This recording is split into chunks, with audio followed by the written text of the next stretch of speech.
Hey everybody, welcome back. It's me and the baby. Agoo. You might have heard a little agoo there. Agoo. The baby loves to be spoken to. MZD6PGBJ. So, like, I mean, it's first off, every video that I've ever done that has featured the sound of the baby in it, people are like, love the baby. So I don't really feel like I need to apologize for having the baby in the video, but there's also, I mean, I'm not trying to like punch down or cause controversy, but occasionally you'll run into people who are like, the sound of a human infant is evolutionarily designed to be extremely distressing. Can you knock it the frick off, please? You know, you kind of... desperate times kind of call for desperate measures here, you know, in order to fit in the designated amount of Isaac mining required. We got to uncover a new block of Isaac recently. Isaac is on a bull run right now. Even some of the alt roguelites are benefiting. You might hear the sound of the baby from time to time. If anything, you know, you should actually just have some sympathy. Hello. You know, because I'm using like my pinky toe on my right foot to bounce the baby lounger right now, just to keep the lights on, you know, just to keep the whole show going here. All right, this run so far, totally fine. Could use a spirit heart, so we know we're not gonna get any here. We got a pretty interesting situation coming up then. What do I mean by that? Well, we're going to have to protect our interests for a deal with the devil. We're probably not going to get enough money. Unless we get a secret room with one bomb. The secret room has money, and then we also make it to the shop. Actually, now that I'm thinking about it, we have a golden key. We go to the shop, we can blow up the donation machine, get a spirit heart maybe. That would wet my whistle. It's a very weird way to phrase that, but you know what I mean. Right, baby? Agoo. Okay. Dude, it would be so much better. I don't, especially without getting the nickel there, it's like impossible. But if we could have somehow gotten black candle. You know what? I'm swinging for the frickin' fences here, okay? We're gonna try to bust open the secret room. I was just gonna say, high risk that this just goes terribly wrong and we don't even get the spirit heart. But there's your Zane. We were trying to find a secret room in the hopes that it could actually have enough money to get us to Black Candle. It didn't. Life goes on. Agoo? Agoo, she says. And then agoo to you as well, chat. She's got a few different sounds. There's like agoo. There's lem. I haven't really figured out necessarily the meaning of lem yet, but she'll go like lem. Not really like a mulem. This is a different sort of genre of baby sound. There's also some baby sounds that she doesn't make with her mouth, but instead, you know, uses to fill up her diaper. And we'll, you know, for the purposes of decorum, we'll keep those out of the conversational window here. After the last run, I'm honestly feeling pretty much like I've been set into turbo mode here. You know, I'm feeling pretty good. Not to say that we can't, you know, lose or even just make mistakes en route to a victory, but certainly feeling like the last run set the stage. You know, we had to get a little lucky and play pretty well to make that last one happen. So I'm feeling like the brain is lubricated and ready to go here. Yeah, you agree? No, she says, no, Daddy, when I woke you up at 2 a.m., you looked completely miserable. That's right, sweetie, I was completely miserable. Not, you know, it was the best way to wake up at 2 a.m., don't get me wrong, but it's just not the time that you want to wake up to begin with. So we're taking pills because we're Kane. You know, you can get pills that are not great, but it's very difficult to get pills that are actually actively deleterious. Okay, that ruins our deal with the devil, and because that was a champion, I do believe that we are actually... We should have just used the book there, I'll admit, but I think we are one hit away from our demise, so probably worth walking it back here. Pick up one of those. Still got a 36% chance, man. There's nothing wrong with that. There's nothing wrong with the 36% chance. You know, I thought to myself, maybe this is a good time to use that, but I was like, no, we need to save it for the boss. Dumb.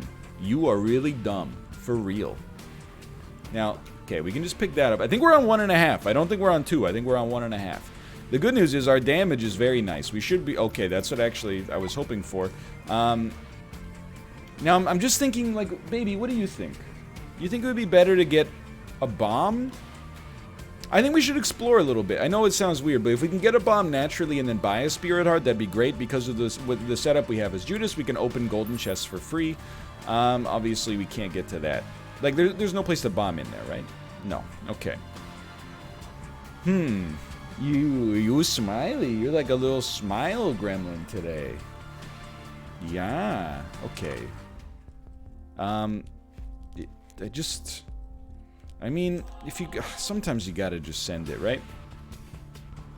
Sometimes you gotta just send it.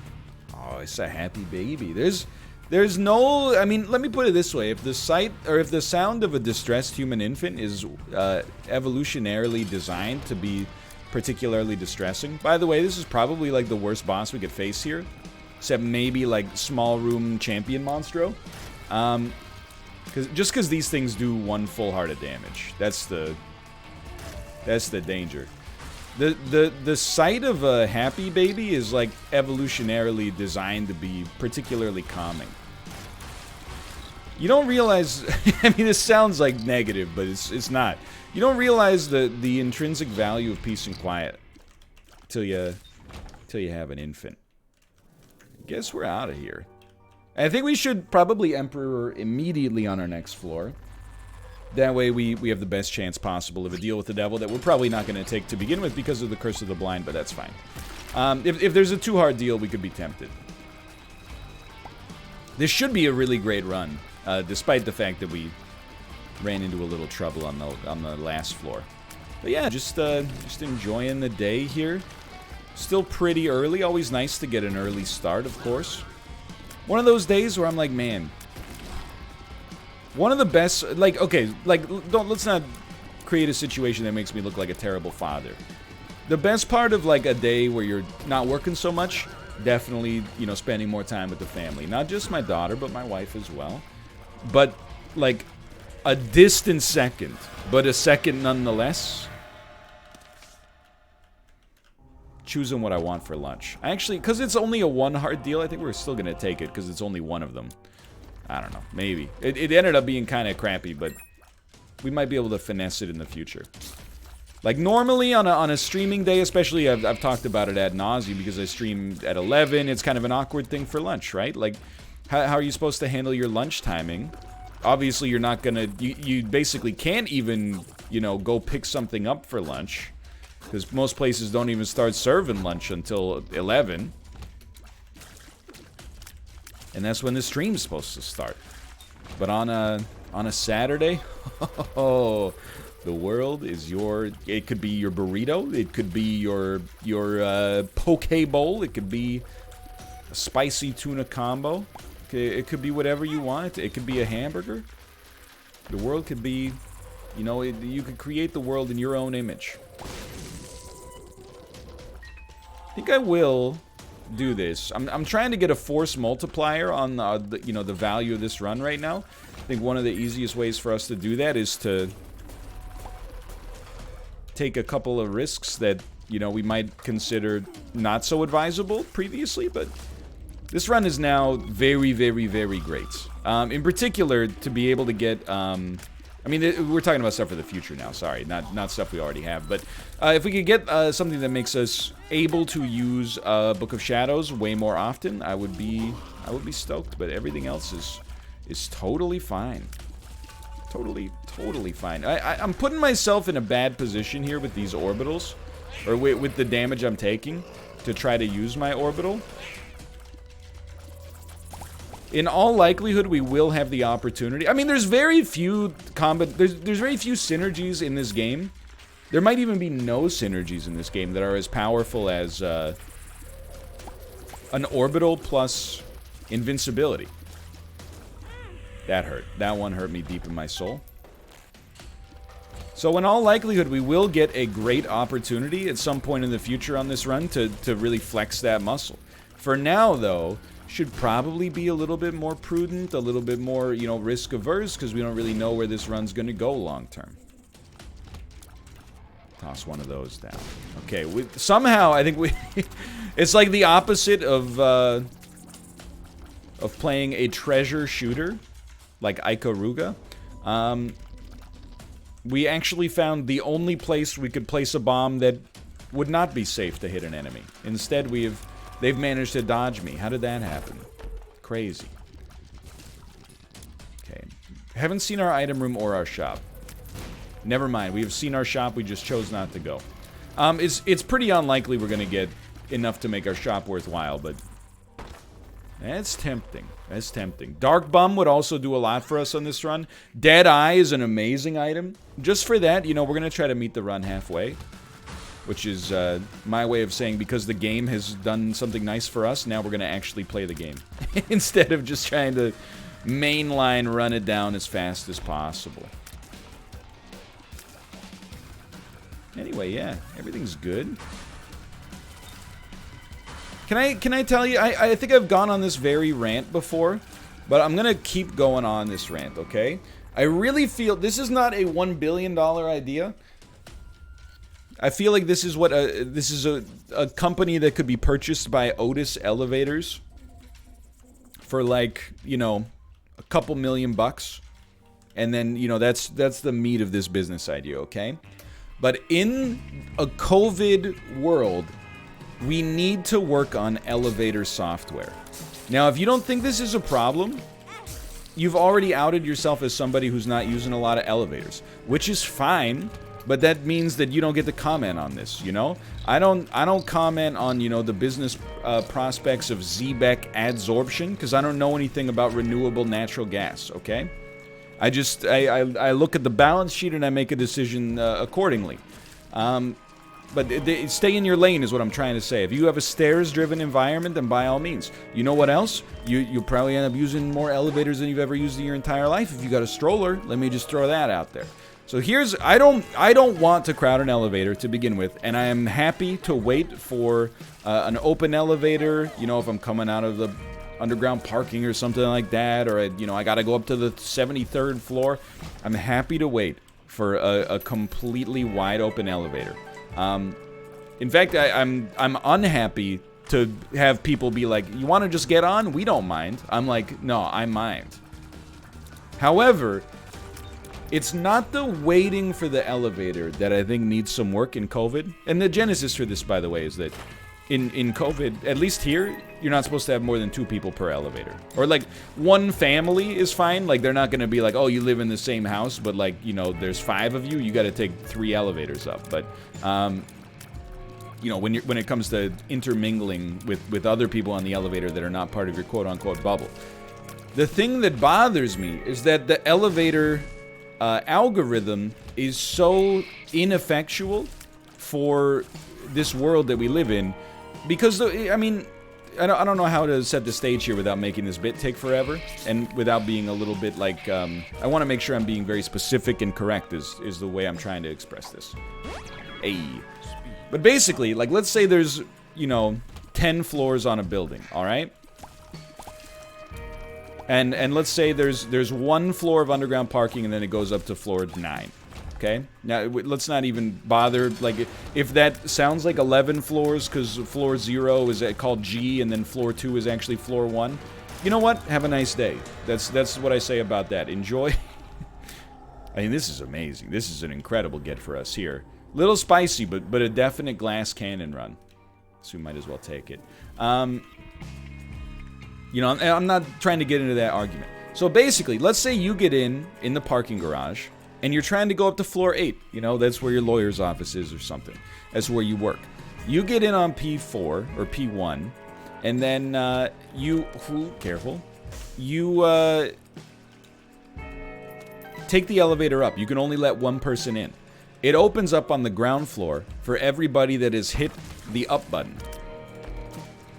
Anybody that needs to go from the ground floor, maybe they happen to walk in on the street level, and they want to go up to floor 4, they gotta hit the up button, okay? So you can let one person in on the ground floor, but then like 20 people have to wait, and moreover, sometimes 2 people get out, or 2 people get in on the parking garage, and then the elevator stops for a lobby full of people that are waiting on floor 1, and they never get a chance, you know what I mean? Because it's constant. The only elevators they're getting, like, if you follow the life cycle, and now I'm getting into it, I apologize. If you follow the life cycle of one elevator, like this happens so much at our pediatrician's office, right? You come in on the street level, on floor 1, but there's underground parking as well.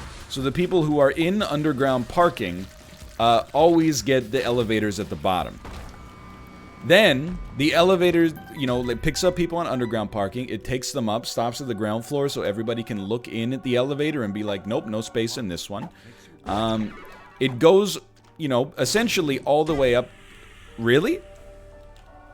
It goes essentially all the way up to the top of the building. When it gets to the top of the building, people get in, and they're trying to go back down to underground parking.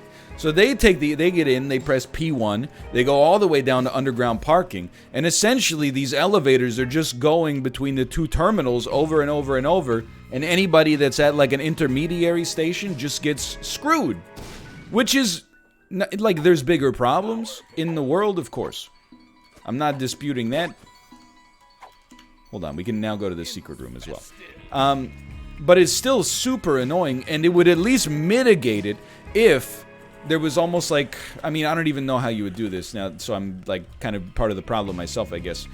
But if, like, there were 2 people in the elevator, you could hit like a good faith button, maybe, that's like, you know, hey, this elevator's full, just take me.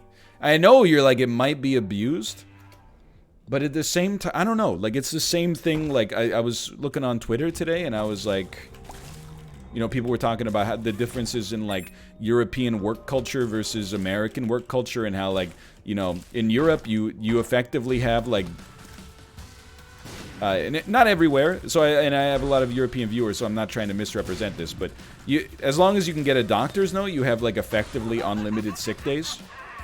Like, if you're genuinely sick, you know, you go to the doctor and it's cheaper, it's free. They give you a note, assuming you're actually sick, and then you just get that day off. And you know, it makes a lot of sense, you know? Like, I mean, why would... It's not like, you know, if you get like 5 sick days a year, you're like, oh, sweet, I can afford to get sick 5 times, you know? Doesn't make it... Like, nobody plans their sick day. I mean, you shouldn't have to plan your sick days. But anyway, I'm not trying to make this like, you know, an occupational or a political thing. But there were people in the comments that were like, wow, that's nice for Europe, but if that existed in North America, people would abuse it to get unlimited sick days like crazy. And I'm like, well, okay. I mean, at some point, don't you just get tired of being like, I can't be treated like a human being because some bad actors would take advantage of the system? You know, bad actors are already taking advantage of the system. They're already calling their boss saying they're sick when they're actually just hungover, okay? Like, it's... Can't we just introduce, like, some dignity into the system? Like, that's the way I feel about the elevator. Sure, people might abuse it, but at least in the world of, like, in the context of COVID, it's not like it's not going to slow us down any. In fact, even if they are abusing the button to get, like, an express elevator, it's kind of like, you know, it still speeds up the process because it's not opening up on a bunch of floors where, like, you know, like, particularly when we go to the pediatrician's office, Kate and I need to wait for an open elevator, right? Like, an elevator that has literally no other people in it. It takes forever. It's not like a major concern, like, oh, you know, get a real problem to complain about. It's more just like, you know, if it was just me, I had no problem taking the stairs, even though I'd be winded as heck by the time I got up there. But, you know, you got a baby, you got a stroller, you got all this stuff. Speaking of which, let me check on the baby here. How you doing, baby? Baby's looking, she's looking asleep, which is great. Okay, so we're gonna Yera this because we want the spirit hearts. 2 of spades is totally fine. Okay, that's very not good, but that's, you know, we'll survive. But yeah, I mean, I feel like the modern day, like, current elevator situation is not good enough for COVID elevator protocols. And it's like a relatively mild frustration, don't get me wrong. But I mean, sometimes you're like, you know, you show up on time for an appointment, and then you end up being like 10 minutes late because you're standing in the lobby waiting for an elevator. Like, I'm not saying like this is outrageous. How could they possibly like treat me like this? All I'm saying is, to me, I look at that as like an opportunity to you know, basically, I'm not smart enough to recognize how to fix the problem, but I think I am smart enough to recognize that there is a problem and that somebody should fix it. I know it's like, if you want something done right, you should do it yourself. It's not really like that. I'm giving you what I consider to be like, actually, you could sell it like as a software as a service thing. You know, like, by all means, I'm actually, this one, I would just love to see it happen on the house. I'm kind of like, I'm a little occupied over here. You don't even have to give me, honestly, like, just to see it done in the world would be enough for me. That would be enough. I would need no reward. And I say that so that I can sue you later for a percentage of equity using this video as proof. But anyway, like, it's probably still worth it for you. Bad trip, man. Just bad trip over and over. This is an easy win, though. This run's like, it's locked in. But anyway. Again, it's, hey, NL, not all of us live in a big glass tower on the 95th floor, and, you know, it's not, I'm just saying, like, a lot of people watching this are gonna be, like, nodding their head in unison, you know? When people tell you there's a problem with something and you got no experience with it, that doesn't mean that there's no problem. In all likelihood, it means you just need to go out more. I'm sorry. As soon as the punchline entered my head, I was like, you gotta say it now. I live on a farm in Wenatchee, Washington, and I got no problem with elevators. Why doesn't everybody just live on a farm in Wenatchee, Washington? That's fine. I got nothing against Washington, man.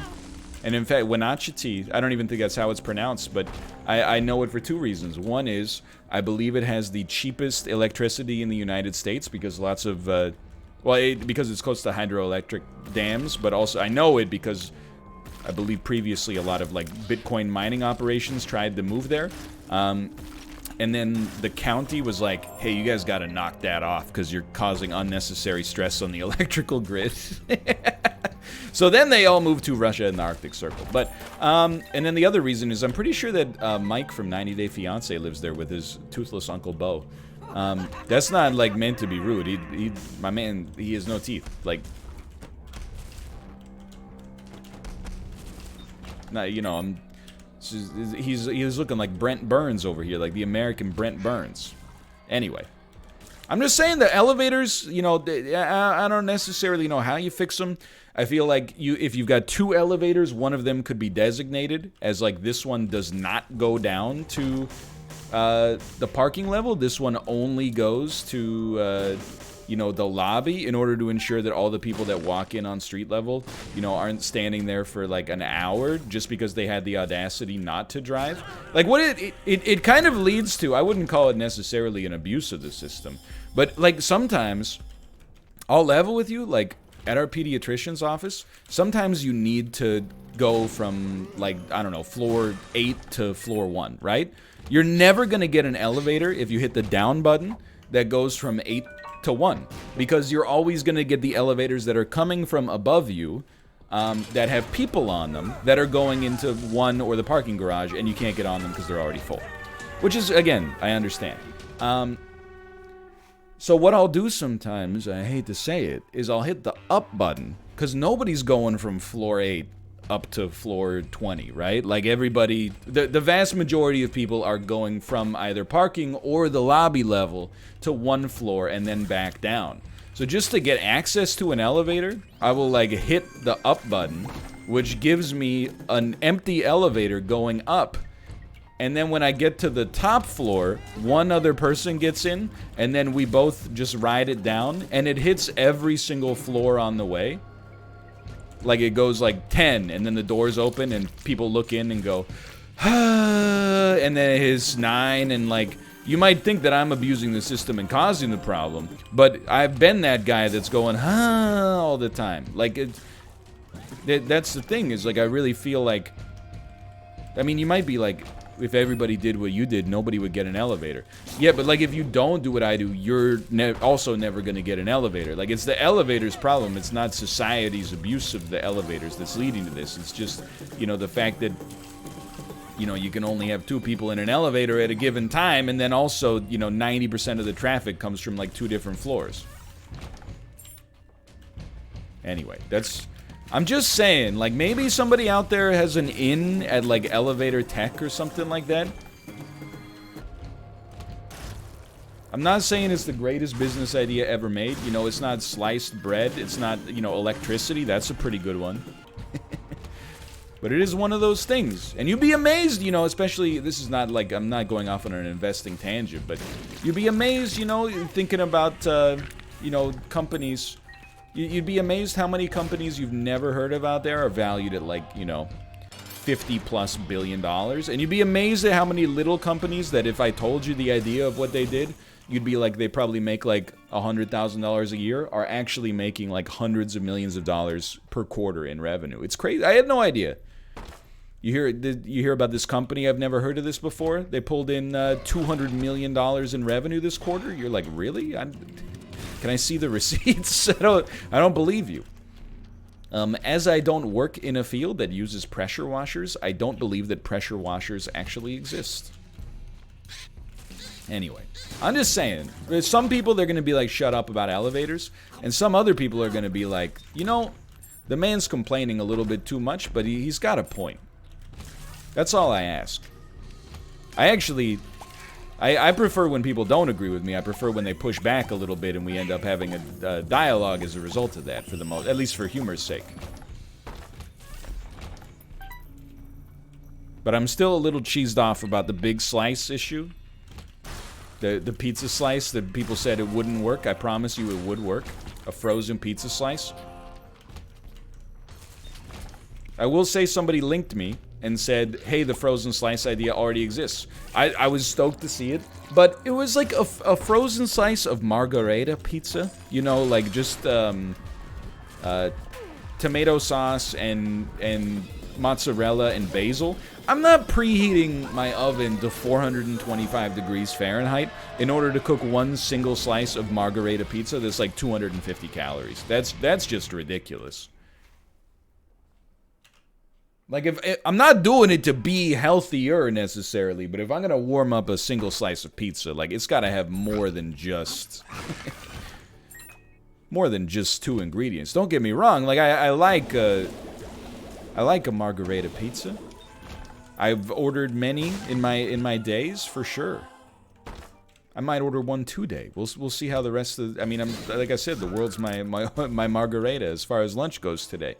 Little callback. Always nice to justify the purpose of the episode with one single laugh for the 4 people who remain awake at the end of the episode. We'll see how the rest of the day goes, right? But if I'm warming up a slice, like minimum, we're talking pepperoni. I mean, it takes like probably close to 20 minutes for my oven to preheat to begin with. And if you're like, you know, why is your oven so crappy? I'm with you. I don't know why it takes. I didn't build the oven. It just happened to, you know, came with the place. I feel like some of the appliances are pretty nice. Like I really like our washer and dryer, but I feel like they kind of cheaped out on the oven a little bit. But then when my mom was here, she was like, "Oh, you guys have like really nice appliances. Like this is a great brand." And that's the lady who knows what she's talking about in that department. So I don't know, but I'm just saying I haven't seen the results yet. Well, we came pretty close to a loss in both of the episodes I've done so far today, but this one is very, very obviously going to be a win. And you might say you jinxed it. There's some things you can't jinx. You know, like, if you're gonna be like 2 + 2, oh, I bet it's 4. Oh, don't jinx it. You know, that's like a fundamental rule of mathematics. Unless you're Terrence Howard. But I don't know what Terrence Howard is going through, so I don't want to like punch down. But he did post this is years ago now. He posted a very bizarre rant in which he explained that, like, you know, 1 + 1 actually equals 1. And you're like, all right, dude. I mean, I'm not really worried about you spreading dangerous information. Like, I don't, or dangerous misinformation, I should say. I don't think, like, a lot of people that are learning basic arithmetic in, you know, early elementary school are also following Terrence Howard, the guy who played War Machine in the first Iron Man movie. They're probably not following him on Instagram for mathematics advice, so I feel like more it's just like, really, that's like... Look, okay, so like he might be going through some stuff, all right? I actually like Terrence Howard as an actor. He was in an episode of this show that was on... It was like a Black Mirror style show, but it was funded by Amazon Prime instead. I think it's just called Electric Sheep. Or it might be called Electric Dreams. I can't remember, but... and the show was like... It was not the quality of the good Black Mirror episodes, but it's an interesting little sci-fi diversion. I thought he did a really good job in it. But at the same time, like, I really feel like I could teach a course to famous people or people who are starting to become famous.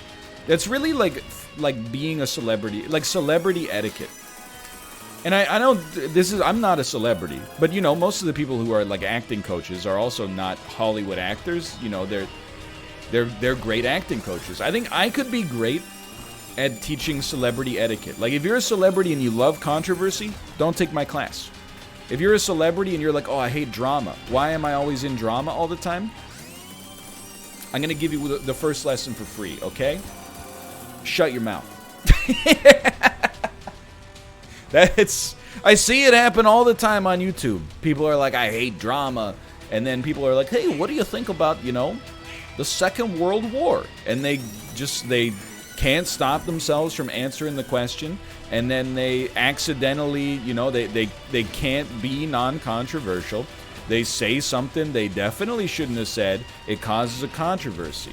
So here, let me teach you the most valuable, you know, and if this ever ends up being useful for you, then that's awesome for both of us. If you're ever in a position of, like, you know, relevancy, media relevancy, you get asked a question by a reporter, by chat, someone's shouting it out on the red carpet, you're on a podcast or something like that, you're a gaming YouTuber, you get asked a question about, like, hey, do you believe all this climate change stuff? You could just go and just rehearse this with me. Yeah, I don't really know about all that stuff. I'm just a gaming YouTuber, so I leave that to the people who seem like they know what they're talking about. You know, just any variation of that is good. You don't, just because you talk for a living doesn't mean you have to have an opinion on things that you're not qualified to discuss.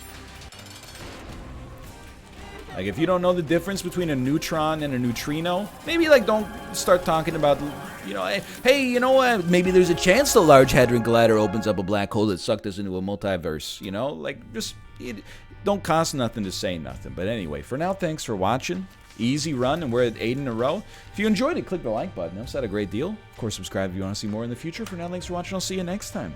See ya. Oh, by the way, I'm live every day except Saturday, 11 to 4. 11 a.m. to 4 p.m. Pacific time. Come watch twitch.tv/Northernlion. I'm going to keep saying it until you keep doing it.